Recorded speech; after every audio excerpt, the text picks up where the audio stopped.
পাথাইলহাট কৈনুড়া সম্মিলিত হাফিজিয়া মাদ্রাসা এতিমখানা মাহফিল ইন্তেজামে কমিটি কর্তৃক আয়োজিত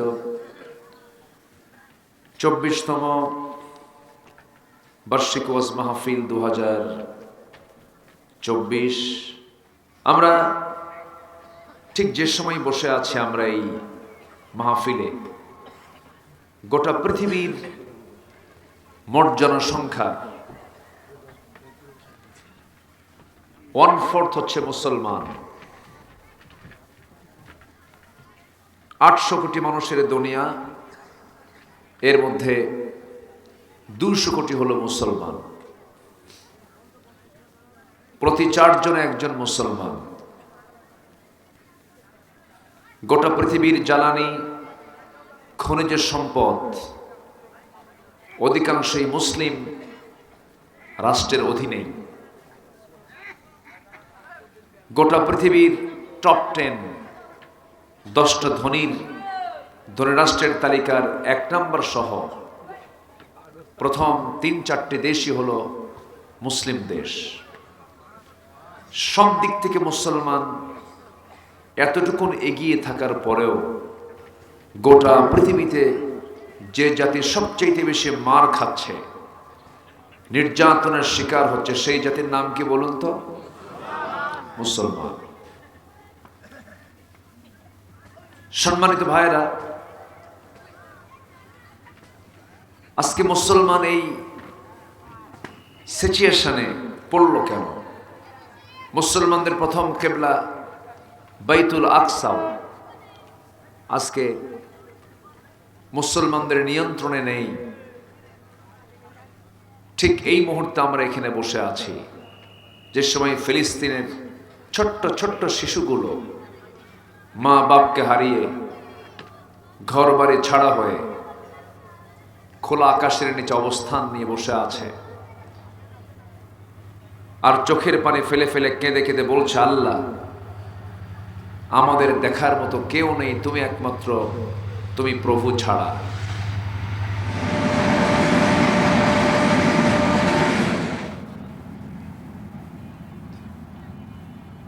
বিশ্বের দেশে দেশে কোথাও শান্তির কোনো বাতাস নেই। ইউক্রেনকে রাশিয়া হামলা করে ধ্বংসযজ্ঞ বানিয়ে ছেড়েছে। এই যে একটা অস্থিরতা গোটা দুনিয়া জুড়ে আমরা দেখতে পাচ্ছি, একটা মানুষ সিংহ বাঘকে দেখে যা না ভয় করে, তার চাইতে বেশি ভয় করে একটা মানুষ মানুষকে দেখে। মানুষ এখন হিংস্র হায়নার চেয়েও ভয়ঙ্কর রূপ ধারণ করেছে। আমি কি ভুল বলছি কথাগুলো? মানুষের ভিতরে মানবতা নেই বললেই চলে। একটা মানুষ মানুষকে হত্যা করতে চুল পরিমাণ দ্বিধা করছে না, অথচ একটা মুমিনের দাম কত?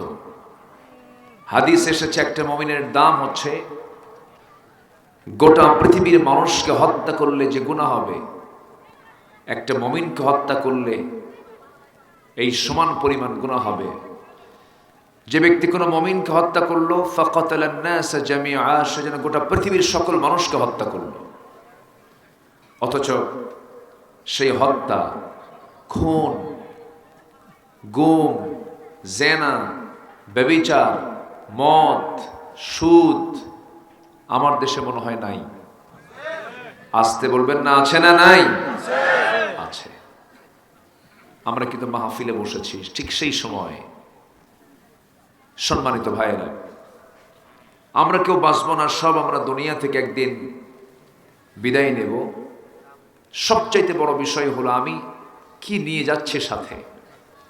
আমি তো যখন তখন বিদায় নেব দুনিয়া থেকে, যখন তখন। ডাক পড়া মাত্রই লা ইস্তাখিরুনা সাআতাও ওয়ালা ইস্তাকদিমুন, 1 সেকেন্ড আগেও নয়, 1 সেকেন্ড পরেও নয়। শুধু ডাক পড়া মাত্রই আমাকে সাড়া দিয়ে চলে যেতে হবে। কার কাছে? আসতে বলবেন না, কার কাছে? যার ইমানটা, যার এই জ্ঞানটা যার গাঢ় থাকে, যা আমাকে সরাসরি মুখোমুখি হতে হবে আল্লাহর সামনে। এই ইলম যার যত বেশি গভীর, এই ইলম যার কাছে যত স্পষ্ট, সেই ব্যক্তি হচ্ছে আল্লাহর কাছে সবচেয়ে পছন্দনীয় বান্দা। জোরে বলে সুবহানাল্লাহ। আমি যে কোনো মুহূর্তে হাজির হচ্ছি কার কাছে? আল্লাহর কাছে। কিন্তু সে আল্লাহর কাছে আমরা হাজির হতে চাই লজ্জা নিয়ে না সম্মান নিয়ে? বলুন সবাই, লজ্জা নিয়ে না সম্মান নিয়ে? সম্মান নিয়ে। সম্মান নিয়ে যদি মরতে চাই, আল্লাহর সামনে যদি হাজির হতে চাই, আমার আপনার জীবনে সবচেয়ে বড় চ্যালেঞ্জ হলো জীবনে গুনাহ হবে কম, সওয়াব হবে। সওয়াবের পরিমাণটা বেশি হয়ে যাবে, গুনাহ হয়ে যেতে পারে, কিন্তু পরিকল্পিত কোনো গুনাহ হওয়া যাবে না, প্ল্যান করে কোনো গুনাহ হওয়া যাবে না। আজকে আমি যে বিষয়টাকে সামনে রেখে কথা বলতে চাই গভীর রাত্রিতে, সেটা হলো আল্লাহ রাব্বুল আলামিন তো বান্দাদেরকে মাফ করে দিবেন, তবে সব কিছুকে মাফ করবেন না। কিছু কিছু গুনাহ আছে অযোগ্য, ক্ষমার যোগ্য নয়। দেখবেন দুনিয়াতেও আপনি এমন কিছু ভুল করলেন যে ভুলের জন্য আপনার শাস্তির লঘু হবে। আপনি কাউকে থাপ্পড় মেরেছেন, আপনার ফাঁসি হবে না, কিন্তু গুলি করে মেরেছেন, কি হয়ে যাবে? ফাঁসি হয়ে যাবে। আল্লাহ রাব্বুল আলামিন বলেন, বান্দারে একটা লক্ষ্য নিয়ে তোমাকে দুনিয়াতে পাঠালাম, সে লক্ষ্য হলো ও কিছু নয়, একটা লক্ষ্য, সেটা হলো আমারা আল্লাহ তা'বুদু ইল্লা ইয়্যাহু যালিকাদ-দীনুল কাইয়্যিম। একটা উদ্দেশ্য, সেটা হলো কারো গোলামি করা যাবে না, একমাত্র কেবলমাত্র আমি রব্বুল আলামিন, আমার গোলামি তুমি করবে, এই জন্য তোমাকে আমি দুনিয়াতে পাঠিয়ে দিয়েছি। আল্লাহ রাব্বুল আলামিন বান্দাদের ভিতরে যদি কিছু অপরাধ হয়ে থাকে, সে অপরাধগুলোকে আল্লাহ রাব্বুল আলামিন মাফ করবেন। যাদেরকে মাফ করবেন মোটামুটি 5 শ্রেণীকে মাফ করবেন। কিন্তু শিরকের গুনাহ যে ব্যক্তি করে দুনিয়া থেকে বিদায় নেবে, কুফরি করে যে বান্দা দুনিয়া থেকে বিদায় নেবে, নিফাকের মতো গুনাহ করে যে বান্দা বিদায় নেবে, আল্লাহ তাদেরকে মাফ করবেন না, ওয়াদা করেছেন তিনি আমার কে। যেমন শিরকের ব্যাপারে আল্লাহ রাব্বুল আলামিন এক জায়গায় বলছেন, ইন্নাল্লাহা লা ইয়াগফিরু আন ইউশরাকা বিহি ওয়া ইয়াগফিরু মা দুনা যালিকা লিমান ইয়াশা। আল্লাহ বান্দার সকল গুনাহ মাফ করবেন, কিন্তু শিরকের গুনাহ মাফ করবেন না, এই ওয়াদাটা কার? আল্লাহ। কিন্তু হরদম আমরা শিরকের গুনাহ কিন্তু করেই চলছি। শিরক কাকে বলে? আমার কথা কি বোঝা যায়? সবাই শুনতে পাচ্ছেন তো? আমি তো কারো মুখ সহজে দেখতে পাচ্ছি না, কারণ ঠান্ডা, তো মুখ বের করা খুব কঠিন। আজকের যে তীব্র ঠান্ডা, আমার মনে হয় আজকেই, গতকালকে কি এত ঠান্ডা ছিল? মনে হয় এত ছিল না, মনে হয় আজকে ঠান্ডার তীব্রতা আমার কাছে আরো বেশি মনে হচ্ছে। সম্মানিত ভাইয়েরা, শিরকের ভয়াবহতায় আমরা আজকে নিমজ্জিত হয়ে আছি। চরম শিরক আজকের সমাজে চলছে। শিরকটা কি? শিরক হচ্ছে এমন একটি গুনার নাম, যে গুনাহ করলে বান্দার জান্নাত বাজেয়াপ্ত হয়ে যায়। জান্নাত কি হয়ে যায়? বাজেয়াপ্ত হয়ে যায়। শনিবারে বাঁশ কাটা যাবে না, শুক্রবারে কি সকালবেলা বাকি দেওয়া যাবে না, মঙ্গলবারে বিয়ে হওয়া যাবে না। আছে নাকি এগুলো? আসতে বলে আছে না নাই? আচ্ছা, এগুলো কুসংস্কার, এগুলো এক প্রকার শিরক। কিন্তু তারপরে কোন কবর দেখলে পরে কবরে সেজদা দিয়ে দেয়, মাজারে সেজদা দিয়ে দেয়। এগুলো আছে কিনা এলাকায় আমি জানি না, এগুলো কিন্তু মারাত্মক গুনাহ। আমার দেশে বহু দরবার আছে, যে দরবারে ঢুকতে গেলে ওই দরবারের ভণ্ডগুলোকে সেজদা দিতে হয়, ওই ভণ্ডগুলোর পায়ের কাছে গিয়ে মাথা নিচু করতে হয়। এই মস্তক একমাত্র কার জন্য? আসতে বলবেন না, কার জন্য? আল্লাহর জন্য। আমার নবীজি কোন সাহাবী কর্তৃক কি কখনো সেজদা নিয়েছেন? আপনারা কি কোনো হাদিসে শুনেছেন কখনো সাহাবীরা রাসূলকে কখনো সেজদা দিয়েছেন? এমন কোন দৃশ্য, এমন কোন হাদিস আমরা পাইনি। বরঞ্চ আমার নবীজি তার সম্মানে যদি কেউ দাঁড়িয়ে যেত, রাসূল তাকে তৎক্ষণাৎ মানা করে দিতেন, বসো। ছোট্ট একটা ইতিহাস আমার মনে পড়লো, সবার কম বেশি জানা আছে। আমার নবীজি জীবনে দুইটা জায়গায় সবচাইতে বেশি মার খেয়েছেন। একটা হলো হিজরত করার পরে উহুদের প্রান্তরে, আরেকটা হচ্ছে হিজরতের আগ দিয়ে মদিনায় যখন দাওয়াতি কাজ তার বন্ধ হয়ে গেল, বন্ধ করে দিল আবু জেহেলরা। যেমন করে 16টি বছর আমার দেশে প্রতিটি মাহফিলে বাধার সৃষ্টি করেছিল বাতিল শক্তিরা। আসতে কোন কেন করেছিল, প্রোগ্রামগুলো করতে দেয়নি। তাদের কাছে কি যে জ্বালা ছিল বুঝলাম না আমি, কেন যে তাদের কাছে এটা একটা বোঝা হয়েছিল, কেন যে তাদের কাছে একটা আতঙ্ক মনে হয়েছিল, আমার বোধগম্য নয়। একটা জাতির চরিত্র তৈরিতে এই মাহফিলগুলোর অবদান যুগ যুগ ধরে এই দেশে আছে না নাই বলেন তো? আসতে বলবেন না, আছে না নাই? আছে। কমিটি থানার কাছে যেত, থানার কাছে আসা যাওয়া করতে করতে জুতার তলা ক্ষয় হতো, মাহফিলের অনুমতি মিলত না। আমি কি ভুল বলছি? এখন থানায় ফোন দিয়ে বলে কিছু লাগবে কি, ঠিক কিনা? কোনো হেল্প লাগবে কি? লাগবে আর কি।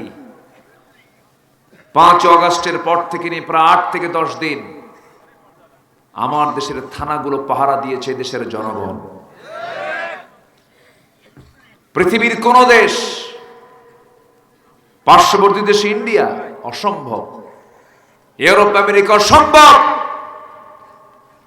প্রশাসন ছাড়াই দেশ চলেছে 10 থেকে 12 দিন। আমার দেশের মানুষ অনেক সভ্য আছে, অনেক দিক থেকে ভালো আছে, শুধু দরকার সৎ, যোগ্য, খোদাভীরু, আল্লাহওয়ালা নেতৃত্ব দরকার। 53 বছর আমরা দেখেছি, আজকে স্বাধীনতার 53 বছর, কেউ 25 বছর, কেউ 16 বছর, কেউ 9 বছর শাসন করেছেন দেশ। আফসোস, সবার নামের আগে মোহাম্মদ লাগানো ছিল, ধর্মের নাম ইসলাম ছিল, কিন্তু ইসলাম দিয়ে তারা রাষ্ট্রকে পরিচালনা করতে পারেননি। আজকে দেশে নামাজই নাই, জানেন কয়জন নামাজ পড়ে বলেন? জাহান্নামে যাওয়ার 1 নম্বর কারণ কি বলেন? নামাজ ছেড়ে দেওয়া। নামাজ নাই, নামাজই নাই। মসজিদ আছে, লক্ষ লক্ষ মসজিদ, টাইলস ওয়ালা মসজিদ। আবার বলে তোমার মসজিদে কি এসি আছে না? আরে জানো আমার গ্রামে তো 7টা এসি মসজিদ, ফজরে মুসল্লি 3 জন, ইমাম মুয়াজ্জিন খাদেম, আর কেউ নাই। আমি কি ভুল বলতেছি? কেন আজকে মুসলমান আমার দেশে 18 কোটি, নামাজি মুসলমান নাই, নামাজ পড়ে না, বিড়ি খায়। কি খায়? এত বিড়ি জাতি খায় কল্পনাতীত। 53টা বাজেট হয়েছে দেশে এই 53 বছরে, প্রত্যেকটা বাজেটেই অর্থমন্ত্রীরা বিড়ির দাম কমাইছে না বাড়াইছে? বাড়াইছে। যারা খায় তারা কয় প্রয়োজনে বাড়ি বেচে খাবো। কি বাড়াবি বাড়া। আমরা মুসলমান, আমরা নেশা করি, আমরা মুসলমান। আবার মাহফিল এসে প্রশ্ন করে হুজুর বিড়ি খাওয়া কি জায়েজ আছে? মানে উনি জায়েজের চেষ্টায় আছেন। আজকে মুসলমান নামাজ পড়ে না, মুসলমান মিথ্যা কথা বলে, উঠতে বসতে মিথ্যা কথা বলে, আছে না? মিথ্যা কথা বলে। মুসলমানদের চরিত্র কি এমন হওয়া উচিত? মুসলমান কি এমন হতে পারে? মুসলমান বেনামাজি হবে না নামাজি হবে? নামাজি হবে। আমার বন্ধুগণ, একটু কান লাগাবেন। আমার নবীজি সাহাবে কেরাম কেমন সুন্দর করে গড়ে তুলেছেন। সেই সমাজের মানুষগুলো এত অসভ্য বর্বর ছিল যে নিজের মাকে পর্যন্ত বিয়ে করত।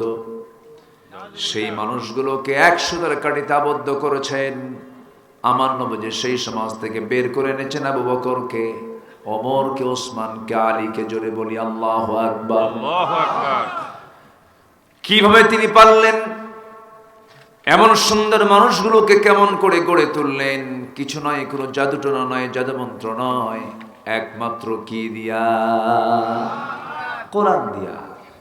সেই কোরআনের মাদ্রাসা এখানে গড়ে উঠেছে। বলি আলহামদুলিল্লাহ। আলহামদুলিল্লাহ। আমি শুনেছি আলহাজ সরকার কবির আহমেদ ভাই আসছেন নাকি এখানে? কবির আহমেদ ভাই, তিনি এই মাদ্রাসার পিছনে একটা সিংহভাগ দান তার পক্ষ থেকে আসে। বলি আলহামদুলিল্লাহ। মাদ্রাসা এখানে গড়ে উঠেছে। এই মাদ্রাসাগুলো কিনে বাজে কথা বলা হয়েছে, বলা হয়েছে এগুলো জঙ্গির প্রজনন কেন্দ্র। যেরকম নাউজুবিল্লাহ। এই যে 5টা ছাত্রের যে আমরা পাগড়ি পড়ায়া দিলাম, আমি তো মনে করি গোটা পৃথিবীর শ্রেষ্ঠ সন্তান হচ্ছে এরা। আল্লাহ তাদেরকে সিলেকশন দিয়েছেন। কেউ জোর করে কোরআন মুখস্থ করতে পারে না। আল্লাহ যদি কারো সিনা কবুল করেন, সেই হাফেজ হতে পারে। আমার নবীর সামনে যখন কোরআন নাজিল হলো, শুরু হলো, রাসূল বারবার শুধু চেষ্টা করছেন মুখস্থ রাখার জন্য। আল্লাহ বলছেন লা তুহাররিক বিহি লিসানাকা লিতাআজালা বিহি। আপনি এত জিহবা আওড়াবেন না, আপনার সিনার ভিতরে আমি আল্লাহ নিজে কোরআনটাকে জমা করে দেব। সুবহানাল্লাহ। তাহলে হাফেজদের সিনায় কোরআনটাকে জমা করে দেন তিনি আমার কে? আল্লাহ। আসতে বলবেন না কে? আল্লাহ। এই মাদ্রাসা আজকে কলেজ ইউনিভার্সিটির দিকে তাকান না, কোথায় প্রশান্তি নাই। আমি নিজে ঢাকা ইউনিভার্সিটির ছাত্র ছিলাম। নোংরামির চূড়ান্ত লেভেলে আছে এখন। এমন কোন আকাম কুকাম নাই যা হয় না। ইউনিভার্সিটিতে কোনো আদব নাই। ছাত্র শিক্ষককে পিটায় না শিক্ষক ছাত্রকে পিটায়? বলেন। ইউনিভার্সিটিতে ছাত্র শিক্ষককে পিটায়, স্যার সোজা হন। কি হন? সোজা হন। এমন একটা চিত্র আপনি কোন মাদ্রাসায় দেখাতে পারবেন না।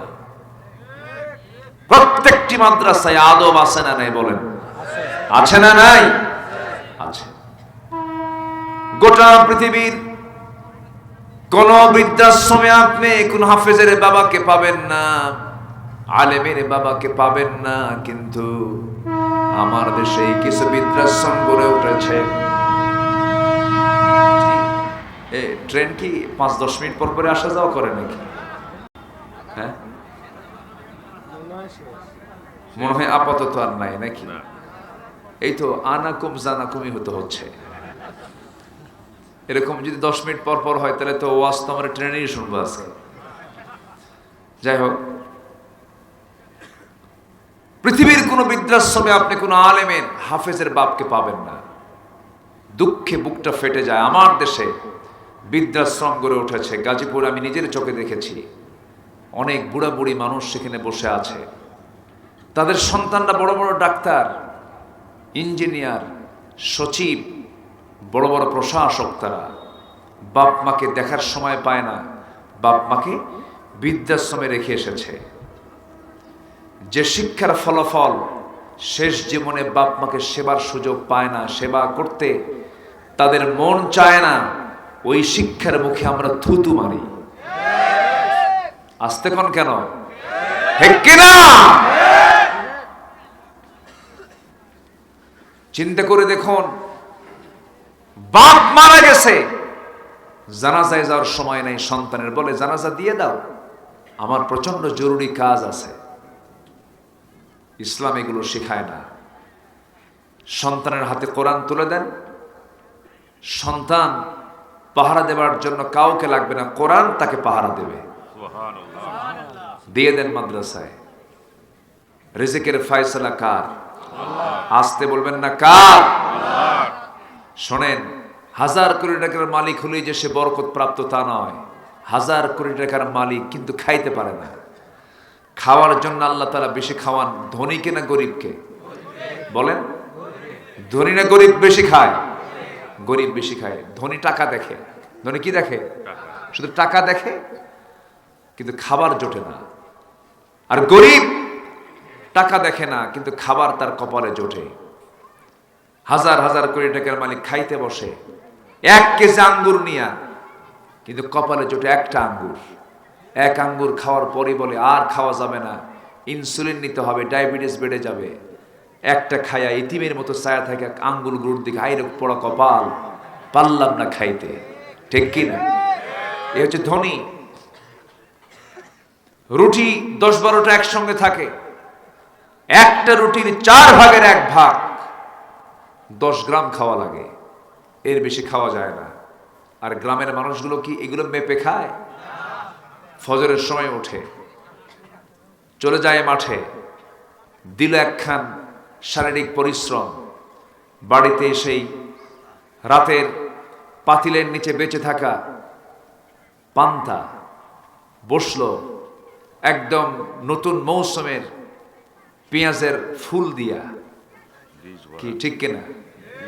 একদম কাঁচা মরিচ দিয়া, লবণ নিয়া, ডিশ একখান ভইয়া 1 কেজি পান্তা 1 গো গ্রাসে শেষ। খাওয়ার পর যখন বলে খাইছো কেমন, আরো 1 কেজি হলে ভালো হয়। গরিবের সন্তান বেশি না ধনীর সন্তান বেশি? গরিব লোকের সন্তান বেশি হয়, ধনীর সন্তান তো খুব কম। খুব তারা সিনসিয়ার থাকেন। সিনসিয়ার হতে হতে 20 বছর আর বাচ্চা হয় না। 20 বছর পরে একটা বাচ্চা হয়, তার চোখ একটা নাই, ঠ্যাং একখান একজে। আর গরিব মানুষের বাচ্চা একই বছরের, এই মাথায় একটা ওই মাথায় একটা, তাও 1 জোড়া কইরা। আলহামদুলিল্লাহ কবেন না? নিয়ামত দেওয়ার মালিক কে? বরকত দেওয়ার মালিক কে? আল্লাহ তাআলা। এজন্য চাইবো আমরা কার কাছে? কার কাছে চাবো? কোন ব্যক্তির কাছে চাওয়া যাবে না, কোন কারোর কাছে সেজদা দেওয়া যাবে না। আমার নবীজি কারো থেকে সেজদা নেননি। আমার নবীজি একটা ছোট্ট ঘটনা বলতে নিয়ে অন্যদিকে গিয়েছিলাম। তায়েফে গেলেন দাওয়াত দিতে। মক্কায় দাওয়াত বন্ধ, দাওয়াতি কাজ বন্ধ করে দিয়েছে।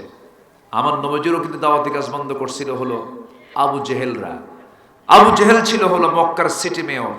মক্কা একটা নগর পিতা ছিল, সে সিটি মেয়র ছিল, কিন্তু বিনা ভোটে। কি ভোটে? বিনা ভোটে। এদেশে কি বিনা ভোট ছিল এরকম? আজ থেকে ছিল। হ্যাঁ, মরা মানুষও কিন্তু ভোট দিয়ে গেছে। হ্যাঁ, বিশাল ব্যাপার। রাখেন, তায়েফের ময়দানে কালিমার দাওয়াত দিতে গেলেন। বুক ভরা আশা নিয়া মনে মনে ভাবলেন, মক্কায় দাওয়াতি কাজ বন্ধ, আমার এই স্মৃতিধন্য তায়েফ। নবীজি তায়েফকে খুব মহব্বত করেছেন, কারণ ওই তায়েফ দিয়েই ট্রানজিট হয়ে আমার নবীজি বনু সাদের 5 বছরের সময় কাটিয়েছেন। মা হালিমাতুস সাদিয়ার ঘরে 5টা বছরের সময় কেটেছে। আমার নবীজির মনে হলো সেই তায়েফে গিয়ে কালিমার দাওয়াত দেব। কালিমার দাওয়াত দিতে গেছেন বুক ভরা আশা নিয়া, কিন্তু তায়েফের লোকজন আমার নবীর সঙ্গে ভালো আচরণ করে নাই, নবীজিকে ফুল দিতে পারে নাই। নবীজিকে তারা পাথর মেরেছে, চোকা চোকা পাথর। ওই তায়েফের বুড়ো বুড়ো কিছু দুষ্ট শয়তান মাতব্বর গুলো সব বলে দিল, শৃঙ্খল যুবকদেরকে লেলিয়ে দিল, যাও চোকা চোকা পাথরগুলো ওই পাগল মোহাম্মদকে মারো। যখন পাথরগুলো মারা শুরু করলো, ফিঙ্কি দিয়ে রক্ত পড়া শুরু হলো, মাথা রক্তগুলো গড়ে গড়ে পা পর্যন্ত চলে এলো। জুতার তলার সঙ্গে পায়ের তলার জমাট বেঁধে গেল। নবীজি সেন্সলেস হয়ে পড়ে থাকলেন। সবাই মনে মনে ভেবেছে বুঝি মুহাম্মদ বুঝি মারা গেছে। নবীজির সেন্স কিছুক্ষণ পর ফিরে আসলো। জুতা খুলতে পারছেন না, জুতার তলার সঙ্গে পায়ের তলার জামার বেঁধে গেছে, টেনে টেনে খুলতেছেন। নবীজি আমার, নবীর পাশে কেউ নাই।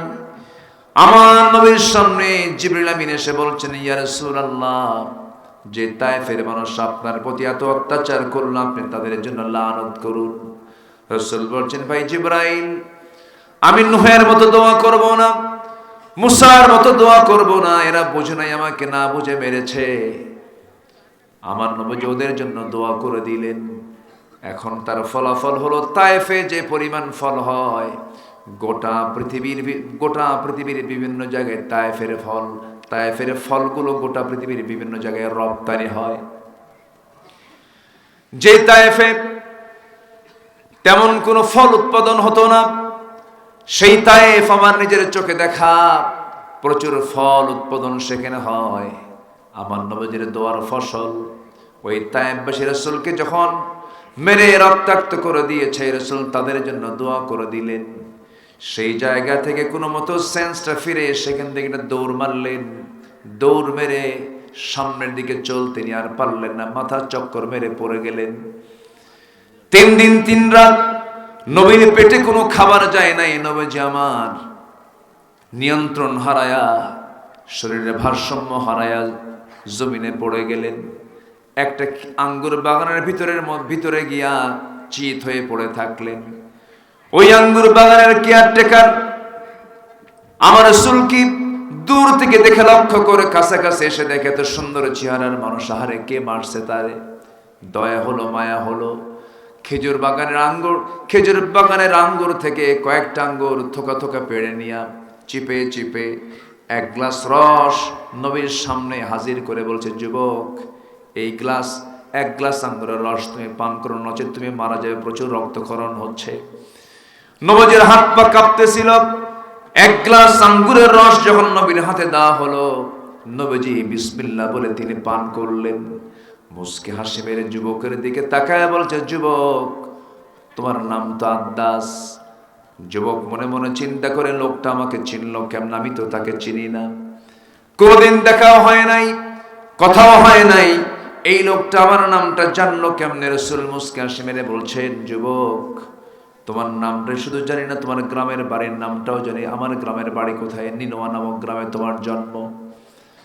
তোমার নাম আদ্দাস।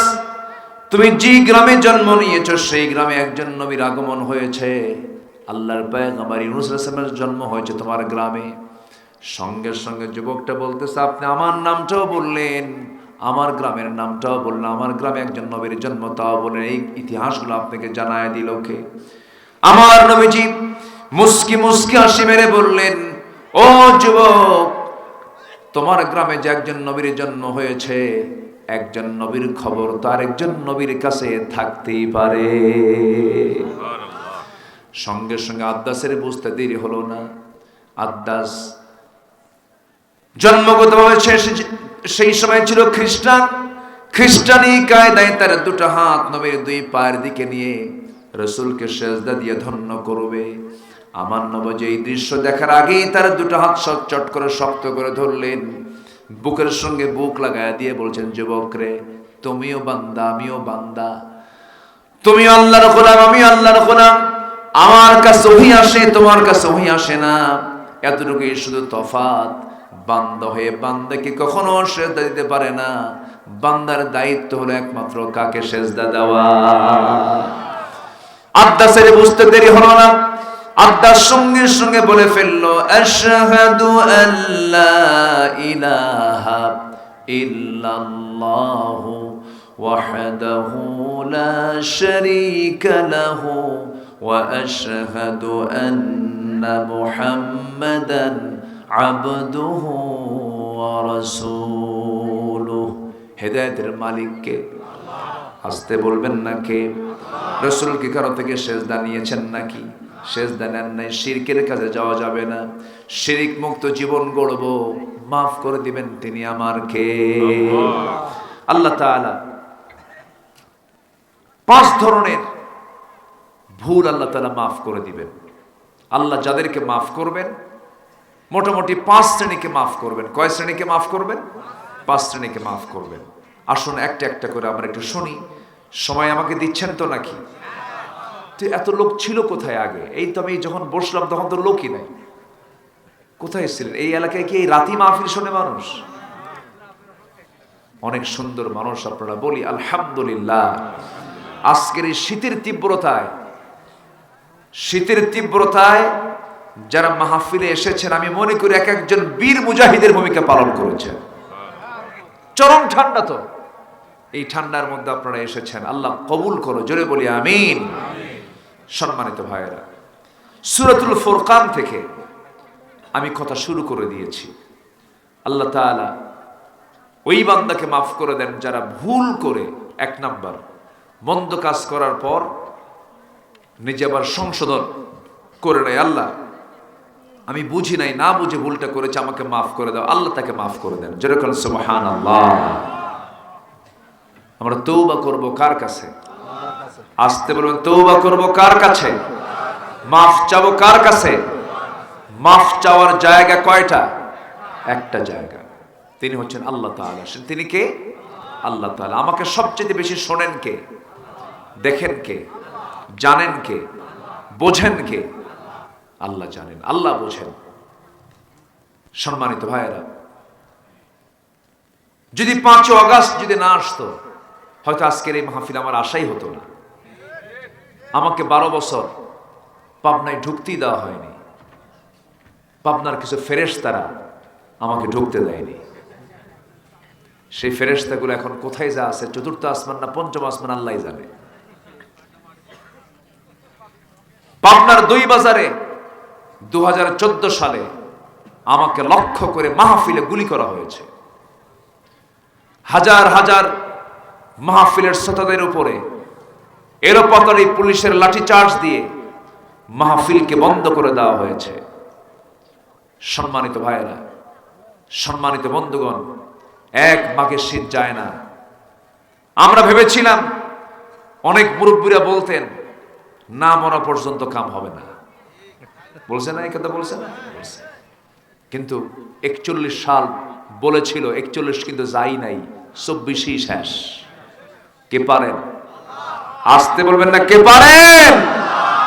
আল্লাহ পারেন।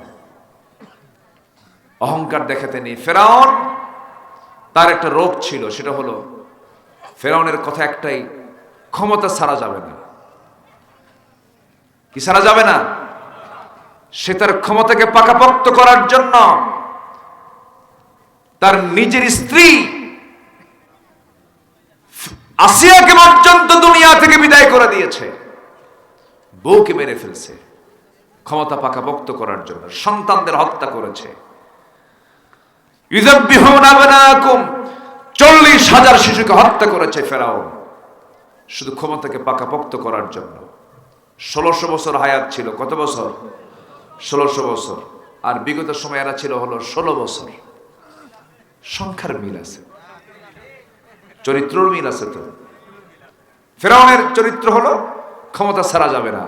বিগত 16 বছর এদেরও কথা ছিল ক্ষমতা ছাড়া যাবে না। কিন্তু ক্ষমতার মালিক কে? আসতে বলবেন না, কে? রাগ করতেছেন নাকি? বুকে অনেক জ্বালা ছিল, তো জেল খাটছি তো। 2018 সালে চুরি করে না, হঠাৎ করে আমার বাড়ি ঘেরাও করল। বলবো কথাগুলো, বলবো।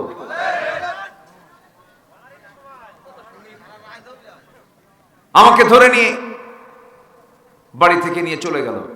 সাদা মাইক্রোবাস, সাদা ড্রেসে পড়া। বলেন, এটা একটা আতঙ্ক না? নিয়ে চলে গেল। থানায় গিয়ে জমা হলো। থানার ভিতরে ঢুকলাম। ওসি মহোদয় বলে, হুজুর আমি আপনার খুব ভক্ত, ওয়াজ শুনি, কান্দি, কিন্তু উপায় তো নাই, আমার তো চাকরি বাঁচান ফরজ। আমি বলে ফেললাম, ইমান বাঁচান তো নফল। মামলা খান দিয়ে বলল, হুজুর নির্বাচনটা পার হোক, এরপরে আসেন। ঢুকলাম ভিতরে। 85 বছরের এক বুড়ো মানুষ সামনে দাঁড়ানো। ভিতরে ঢোকা মাত্রই আমার দিকে লম্বা খান সালাম দিয়ে বলল, হুজুর আপনি জেলখানায়? খুব খুশি হইলাম, আসেন। বললাম, চাচা আপনি এটা কি বললেন? আপনি জেলখানায় কেউ খুশি হয়? কে বাবা ওয়াজ শুনতে চাই আপনার, অনেক দূর থেকে ওয়াজ শুনি, মোসাফা করতে চাই পারি না, পাশাপাশি বসবো তাও পারি না, এত সুন্দর চান্স পাইছি, এতে কি দুঃখের সংবাদ? বসেন। তো বললাম, চাচা আপনার মামলা কি এই বুড়ো বয়সে বাচ্চা নাতিপুতি এগুলো নিয়ে থাকবেন? তো আপনি এই জায়গায় কেন? কে বাবা আমার বিশাল মামলা, কি বোমা হামলা করছি, বোমা হামলা। কোথায়? কে জানি না। তো মামলা কেন হলো? কি দিছে মামলা? বলেন তো হুজুর, আমার এই বুড়া হাতে, আমার হাতের ফিটনেসের সাথে হাত শুধু কাঁপে, এই হাতে কি আমার বোমা মারলে কি লক্ষ্যে পৌঁছবে না আমার মাথায় পড়বে? এই চিত্রায়িত হয়েছে। কি লাভ? লাভটা কি বলেন? এস কে সিনহা বলেছিলেন, সাবেক প্রধান বিচারপতি এস কে সিনহা, সুরেন্দ্র কুমার সিনহা বলেছিলেন, যে মামলার জট জমা হয়েছে আগামী 100 বছরেও এই জট দূর হবে না। এটা আদর্শ কল্যাণ রাষ্ট্রের বৈশিষ্ট্য নয়। সাইয়েদনা ওমর ফারুক রাদিয়াল্লাহু তাআলা আনহু 2 বছর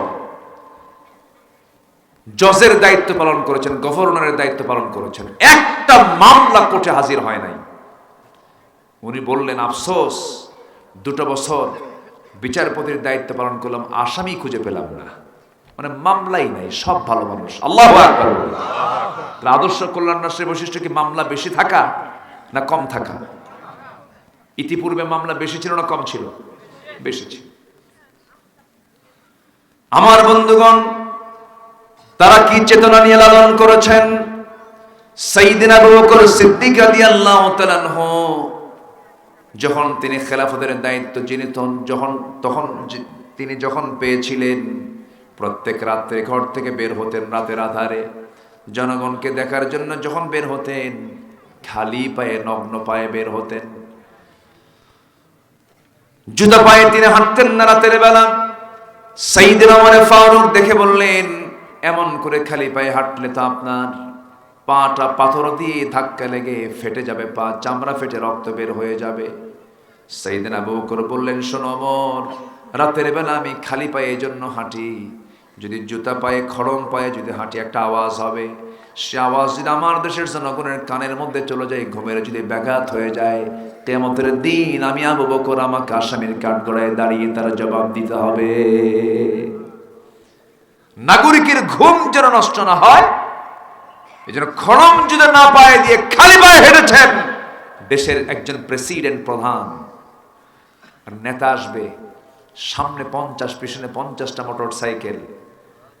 মন্ত্রী ঢুকবেন যমুনা ব্রিজ দিয়ে, হাটিকুমরুল হয়ে বনপাড়া ঢুকবেন, 3 ঘন্টার জন্য রাস্তায় সব গাড়ি বন্ধ। এগুলোর নাম ইসলাম শিক্ষা নয়। ওমরের জীবন দেখেন। ভারতের শ্রী মহাত্মা গান্ধী বলেছেন, একজন হিন্দু অশান্ত পৃথিবীকে শান্ত করার জন্য মুসলমানদের মতো একটা ওমর পৃথিবীতে দরকার। আমরা কি দেখছি এগুলো? ওমর ফারুক রাদিয়াল্লাহু তিনি বলেছেন, ফোরাত নদীর তীরে একটা কুকুর যদি অনাহারে মারা যায়, ইরাকের রাস্তা খারাপের কারণে যদি উটের পা গর্তের মধ্যে পড়ে যদি উটের পা ভেঙে যায়, কুকুর কেন মারা গেল আর উটের পা কেন ভাঙলো, আমি ওমর আমাকে জবাব দিতে হবে। মানুষ তো দূরেই থাকলো। সুবহানাল্লাহ বলবেন না? জোরে বলে সুবহানাল্লাহ। আমরা কি এমন পরিবেশ কি পেতে চাই? এমন কি পরিবেশ আমরা পেতে চাই? এমন শাসনকে আমরা দেখতে চাই? তাহলে কি দরকার? আসতে বলবেন না, কি দরকার? কোরআন দরকার। আমি খুব আনন্দিত। আমি তো ভাবছিলাম যে মাহফিলে গিয়ে লোকজন পাবো নাকি, কিন্তু অনেক সুন্দর মানুষ আপনারা, বলি আলহামদুলিল্লাহ। আমি খুব বেশি লম্বা সময় নিতে পারবো না। আমাদের এই সময়টা খুব চাপ, সবাই চায়, সবাই ডাকে সাড়াও দিতে হয়, যেতে হয়। এই মাহফিলটা খুব অল্প সময় নিয়েছে। আমি এই তো কয়েকদিন আগে, আমি এর আগে আসছিলাম মনে হয় একবার আসছিলাম। এই তো কয়েকদিন আগে আমার মিতা কোথায়, যে ভাইজান জোর কইরা কিভাবে যে ডেটটা নিয়ে আসলো জানেন? আমার একটা প্রোগ্রাম ছিল, সে প্রোগ্রামকে শর্ট করে তাড়াহুড়ো করে আইসা, কি বলে, কি বাজার, নতুন বাজার নতুন বাজারের আগে একটা কি ওটা না ট্রেন লাইন যেটা রেল বাজার, ওখান থেকে ভিতরের দিকে ঢুকে দেখি আধা ঘন্টা ঘুরে আবার ওই জায়গায় আসছে। মোটামুটি আধা ঘন্টা ওই জায়গায় গেছে। এরপর চলে আসলাম। আপনাদের এই জান্নাতের চেহারাগুলো আল্লাহ পাক আমাকে দেখালেন। আল্লাহ যেন একই সঙ্গে হাসরও যেন একে আরশ আজিমের ছায়া যেন দেখা সাক্ষাৎ করায় দেন। জোরে বলি আমিন। এই তো মরেই যাবো, তো আমরা মরবো না? মরে যাবো। মাফ চাইবো কার কাছে? কার কাছে ক্ষমা চাবো আমরা? আল্লাহর কাছে। 5টা শ্রেণীকে আল্লাহ পাক মাফ করবেন। নাম্বার 1, ভুল করে কোনো হারাম কাজ হয়ে গেছে, তৎক্ষণাৎ যদি মাফ চেয়ে নিয়ে বলে আল্লাহ আমার ভুল হয়ে গেছে, আমি আর ভুল করব না, আল্লাহ তারা মাফ করে দেন। জোরে বলে সুবহানাল্লাহ। ক্ষমা চাইবো কার কাছে? আল্লাহর কাছে। আল্লাহ রাব্বুল আলামিন বলেন, ثم إن ربك للذين عملوا السوء بجهالة ثم تابوا من بعد ذلك وأصلحوا إن ربك من بعدها لغفور رحيم। জোরে বলুন আল্লাহু আকবার। কোন কাজ তোমার ভুল হয়ে গেছে, বিজাহালাতিন, জাহালাতের কারণে তুমি ভুলটা করে ফেলেছো, আল্লাহ তোমাকে মাফ করে দিবেন। অজ্ঞতায় ভুল হয়ে গেছে, মাফ করে দিবেন। নাম্বার 2 হলো তওবা করে যারা ঈমান আনবে, সৎ কর্ম করবে, নেক কাজ করবে, আল্লাহ তাদের পাপগুলোকে পুণ্য দিয়া পরিবর্তন করে দিবেন। জোরে বলে সুবহানাল্লাহ। আল্লাহ রাব্বুল আলামিন বলেন, ইল্লা মান তাবা ওয়া আমানা ওয়া আমিলা সালিহান فأولئك يبدل الله سيئاتهم حسنات وكان الله غفورا رحيما। জোরে বলুন আল্লাহু আকবার। তবে যারা তওবা করবে, ঈমান আনবে, নেক আমল করবে, আল্লাহ ওয়াদা করছেন তার জীবনের যে গুনাহগুলো ছিল সেই গুনাহগুলোকে আমি আল্লাহ রাব্বুল আলামিন সওয়াব দিয়ে তা পরিবর্তন করে দেব। জোরে বলেন সুবহানাল্লাহ। শর্ত হলো তওবা করতে হবে। কি করতে হবে? তওবা। তওবার দরজা এখনো খোলা আছে না বন্ধ আছে? খোলা আছে। তওবা করব আমরা। জোরে বলি ইনশাআল্লাহ। নামাজ না পড়া? হ্যাঁ, সবাই কি নামাজ পড়ি তো নাকি? সবাই নামাজ পড়ি। 5 ওয়াক্ত নামাজ পড়বেন কারা কারা? একটু হাত তুলে দেখান তো দেখি। 5 ওয়াক্ত নামাজ একটু হাত তুলে দেখান না, একটু ফেরেশতারা একটু রেকর্ড করুক। জীবনে তো বহু নেতার হাত, নেতার ওয়ার্ডে তুলছি, কিন্তু নেতা সব পালায় গেছে, নেতারা নাই, ওরা ফাঁকি দেয়, কিন্তু আল্লাহ ফাঁকি দিবেন না। বলেন ইয়া আল্লাহ, আমাদেরকে 5 ওয়াক্ত সালাত আদায় করার তৌফিক তুমি আল্লাহ দিয়া দাও। জোরে বলি আমিন। আরো জোরে আমিন। আরো জোরে আমিন। হাত নামান। কষ্ট দিয়ে ফেললাম। বাড়িতে মা বোন আছে না নাই? ওদের পর্দার দরকার আছে না নাই? তাদের নামাজের দরকার আছে না নাই? একজন নারী 4 জন পুরুষকে জাহান্নামে নিয়ে যাবে। বড় বিপদ কিন্তু। খালি বাপ হলেই হবে না, স্বামী হলেই হবে না, বাবা হলেই হবে না, বড় ভাই হলেই হবে না। অবশ্যই সেই সমস্ত নারীদের দিকে অবশ্যই আমাদের খেয়াল করার দরকার আছে না নাই? অনেক হাজি আছে বউটা পর্দা করে না, অনেক হাজি আছে নিজে সুদ খায়। সুদ তো মনে হয় 7 মোহরে নাই।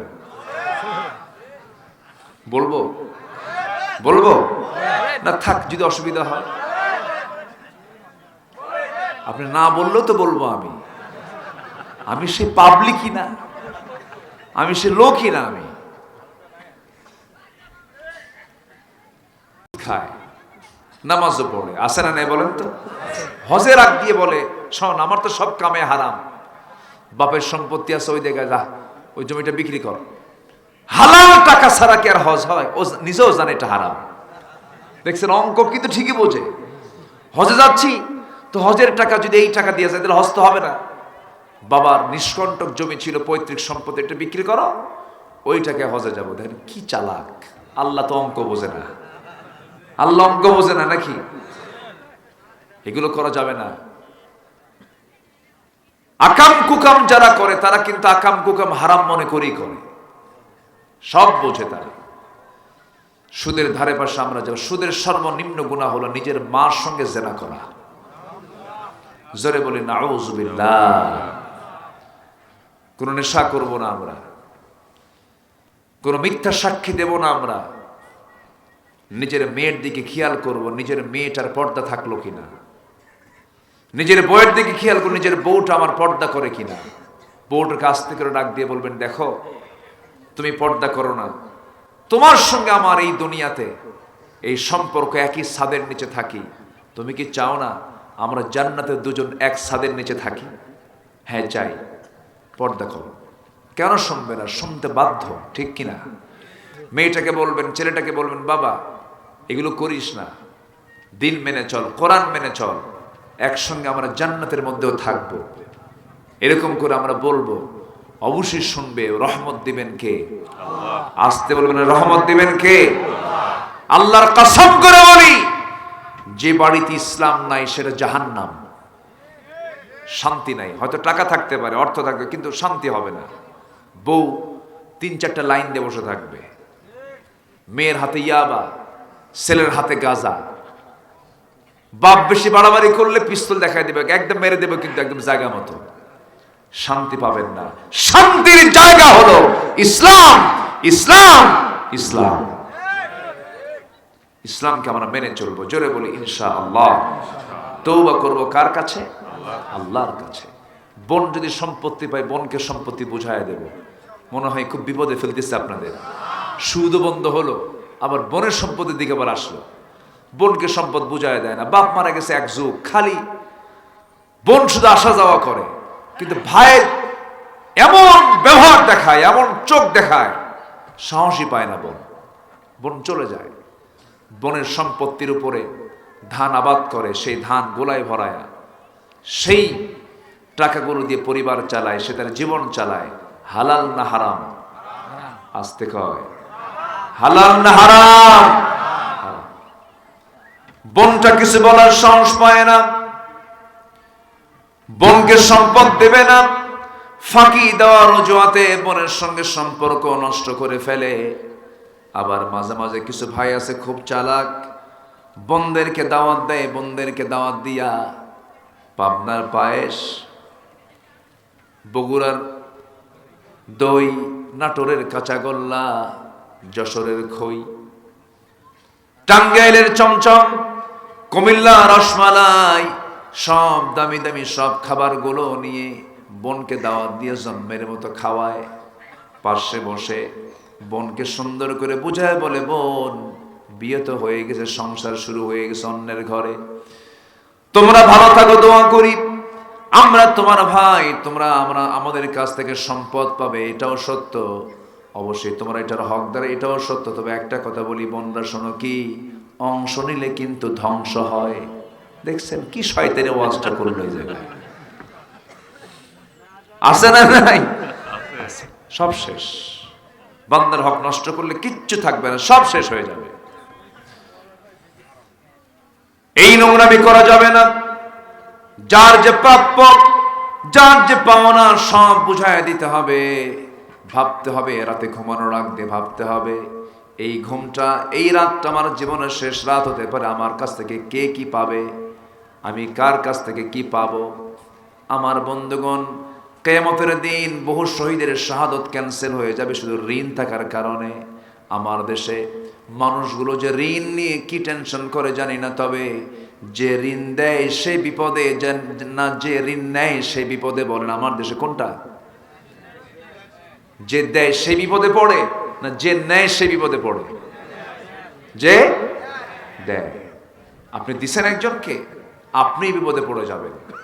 তার কাছে চাইতে গেছেন, ভাই তোমার কাছ থেকে টাকাটা পাই, দাও, ভাই নিও, আরেকদিন আসো। 2-3 দিন ঘুরানোর পর যখন বলে, ভাই সত্যি করে বলো তো, তুমি আমাকে টাকাটা দিবা? চোখ লাল বানায় বলে, সবসময় আমার কাছ থেকে টাকা চাও, আমার কি মান সম্মান নাই? যা, তোকে টাকাই দেবো না, যা। রাগের ঠেলায় যে পাওনাদার সে বলে, আল্লাহ তোমাকে সাক্ষী রেখে বলছি, যা, তোর কাছ থেকে ইহজনমের টাকা নেব না, আখেরাতে তুলে নেব। জবাবে লোকটা বলে, লম্বা ডেট পাইলাম।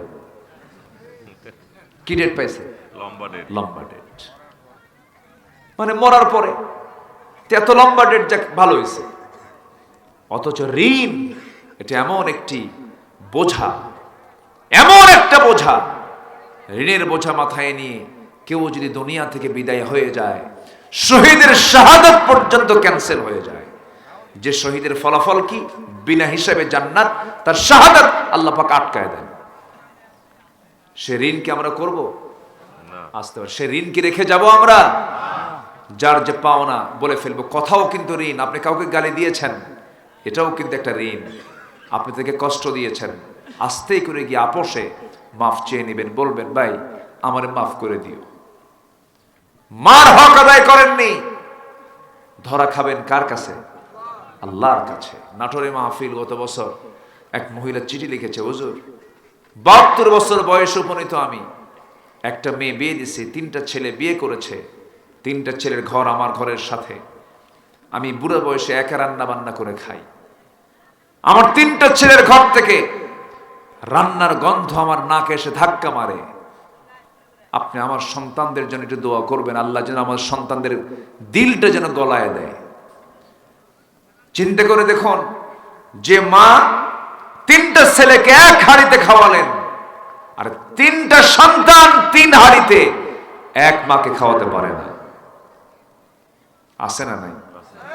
মনে হয় পাবনায় নাই, আছে কি না? আছে। বাপ মা অতিরিক্ত বোঝা মনে করা হয়, কিন্তু এমনটা করা যাবে না। মা তো মাই, বাবা তো বাবা। এই দুনিয়াতে দোয়া কবুলের মহাজন 2জন, যাদের দোয়া কখনো মিস হয় না। আমার বন্ধুগণ, আমার যারা আলোচনা শুনছেন, একটা বিষয় মাথায় রাখবেন, যার ঘরে মা নামক বাপ নামক দৌলত আছে, তার জন্য গোটা পৃথিবী আছে। বাপ মা হলো গোটা পৃথিবী। ওই বাপ মা যারা বুড়া বুড়ি হয়ে গেছে, কখনো রাগ করে কথা বলবেন না, ঝাঁকি দিয়ে কথা বলবেন না। আপনার বৃদ্ধ পিতা আপনার বিরুদ্ধে গিয়ে মানুষের কাছে বলবে, বুড়া মানুষ তো, বুড়া হয়ে গেছে, আপনার বিরুদ্ধে বলবে আমার ছেলে ভালো না, আমার ছেলে এই করে এই করে, নানা কথা বলে ফেলবে। বয়সের ঘাটতির কারণে, বয়স হয়ে গেছে, বুদ্ধির ঘাটতি হয়ে যায়। আপনার কাছে যখন যা কিছু আবদার করবে, আপনি কখনো মানা করবেন না, কারণ আপনি যখন ছোট ছিলেন, আপনার বাবাও আপনার কোন আবদার সে মানা করে নাই। আব্বা আম্মার জন্য দোয়া আল্লাহ রাব্বুল আলামিন শিখায় দিয়েছেন। যারা পড়েন আওয়াজ দিয়ে আমার সঙ্গে ঠোঁট মিলিয়ে বলুন, রব্বিরহামহুমা কামা রব্বায়ানি সগীরা। সবাই বলুন, রব্বিরহামহুমা কামা রব্বায়ানি সগীরা। আল্লাহ তাআলা 5 শ্রেণীকে মাফ করেন না। এর মধ্যে একটা শ্রেণী হলো ভুল করে গুনাহ করেছে, আল্লাহ তাকে তওবা করলে মাফ করে দেন। যে বান্দা তওবা করবে, ঈমান আনবে, সৎ আমল করবে, আল্লাহ তাকে মাফ করে দেন। নাম্বার 3 হলো নেককার ঈমানদার যদি কোনো বান্দা সে যদি নেক আমল করে, আল্লাহ পাক তাকে ক্ষমা করার ওয়াদা করেছেন। ওয়া'আদাল্লাহুল্লাযীনা আমানু ওয়া আমিলুস সালিহাত লাহুম মাগফিরাতুন ওয়া আজরুন আযীম। জোরে বলুন আল্লাহু আকবার। নাম্বার 4 হলো পাপাচারের পর যারা আল্লাহকে স্মরণ করবে, জেনে শুনে গুনাহের পুনরাবৃত্তি করবে না, যারা জেনে শুনে কোনো গুনাহের দিকে আর জড়াবে না নিজেকে, আল্লাহ রাব্বুল আলামিন তাদের ব্যাপারে বলেছেন, ওয়াল্লাযীনা ইযা ফাআলু ফাহিশাতান আও যালামু আনফুসাহুম যাকারুল্লাহ ফাস্তাগফিরু লিযুনুবিহিম ওয়া মান ইয়াগফিরুয যুনুবা ইল্লাল্লাহ ওয়া লাম ইউসিররু আলা মা ফাআলু ওয়া হুম ইয়ালামুন। জোরে বলুন আল্লাহু আকবার। বান্দা তুই আমার দিকে হেঁটে হেঁটে আসবি, আমি তোর দিকে দৌড়ায় দৌড়ায় যাব। বান্দা তুই আমার দিকে 1 হাত আগাবি, আমি তোর দিকে 10 হাত আগাবো। এই ওয়াদাটা কার? আল্লাহর। এজন্য আল্লাহর কাছে আমরা মাফ চেয়ে নেব। চোখের পানি যদি ফেলতেই হয়, ফেলবো আমরা দুনিয়ার জন্য না আল্লাহর জন্য? আসতে বলবেন না, কার জন্য? আল্লাহর জন্য চোখের পানি ফেলবো। চোখের পানি আল্লাহর কাছে যদি ফেলতে পারি, এই চোখের পানি আমাকে আপনাকে জাহান্নাম থেকে বাঁচায় জান্নাতের দরজায় পৌঁছায় দেবে। আল্লাহর কাছে মাফ চেয়ে নেব। নাম্বার 5 হলো ওই সমস্ত বান্দাকে আল্লাহ রাব্বুল আলামিন মাফ করে দেন যে সমস্ত বান্দার মধ্যে 10টা গুণ থেকে যাবে। এই 10টা গুণের উপরে যদি আমি কথা বলতে যাই 10টা দিনই লেগে যাবে, অনেক লম্বা লম্বা আলোচনা। তবে হ্যাঁ, আল্লাহ তাআলা মুমিনদের জন্য আল্লাহ রাব্বুল আলামিন জান্নাতের বরাদ্দ দিয়েছেন, কাফিরদের জন্য জাহান্নাম বরাদ্দ দিয়েছেন। আল্লাহ প্রত্যেককে খাঁটি ঈমানদার হওয়ার তৌফিক দান করুন। জোরে বলি আমিন, আরো জোরে আমিন, আরো জোরে আমিন। সম্মানিত ভাইয়েরা, সম্মানিত বন্ধুগণ, তবে একটা বিষয়, সেটা হলো এই যে আমাদের সমাজে মসজিদও বাড়তেছে, সুদও বাড়তেছে, তারপরে দান সদকা মানুষ বেশি বেশি দেয়, নামাজিও বাড়তেছে, কিন্তু এইদিকে জেনা আছে না নাই, মদের বোতল আছে না নাই। ওয়াজ করে সমাজ থেকে আপনি সুদ বন্ধ করতে পারবেন না, জেনা বন্ধ করতে পারবেন না, মদের বোতল বন্ধ করতে পারবেন না। এগুলো বন্ধ করার জন্য দরকার হচ্ছে আইন। কি দরকার বলেন? আইন। সে আইন বাংলার জমিনে কায়েম হোক। সবাইকে চান? আসতে বলে সবাইকে চান? এটা কি এমনি এমনি আসবে? এমনি এমনি আসবে না। এই হারাম কাজগুলোকে সমাজ থেকে মূলোৎপাটন করার জন্য নির্দিষ্ট আইন দরকার, সেটা হচ্ছে আল্লাহর আইন। আর সে আল্লাহর আইন প্রতিষ্ঠার জন্য আজকে আপনি মাঠে কাজ করেন, আপনার আরেক ভাই আপনার বিরুদ্ধে দাঁড়িয়ে যাবে, অথচ তার পরিচয় হচ্ছে সে মুসলমান। আমাদের একটাই কথা, একটাই দাবি, সব দেখা শেষ, আগামীর দেশ আমরা দেখতে চাই কোরআনের দেশ। রাজি আছেন কারা কারা? হাত উঁচু করে দেখান মুসলমান।